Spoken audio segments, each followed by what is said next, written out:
2024ರವರೆಗೆ ನೋಂದಾಯಿಸಿಕೊಳ್ಳಬಹುದಾಗಿದೆ. ನಿಮ್ಮ ಹೆಸರನ್ನ ಮತದಾರರ ಪಟ್ಟಿಯಲ್ಲಿ ಪರಿಶೀಲಿಸಿಕೊಳ್ಳಲು ವೋಟರ್ ಹೆಲ್ಪ್ಲೈನ್ ಆಪ್ ಅನ್ನು ಡೌನ್ಲೋಡ್ ಮಾಡಿ ಹೆಚ್ಚಿನ ಮಾಹಿತಿಯನ್ನ ಪಡೆದುಕೊಳ್ಳಿ.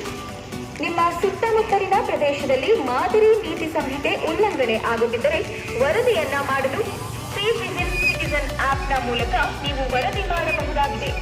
ಚುನಾವಣೆಗೆ ಸಂಬಂಧಿಸಿದ ಯಾವುದೇ ದೂರುಗಳಿದ್ರೂ ನೀವು 1950 ನಂಬರ್ಗೆ ಕರೆ ಮಾಡುವ ಮೂಲಕ ಮಾಹಿತಿಯನ್ನ ನೀಡಬಹುದಾಗಿದೆ.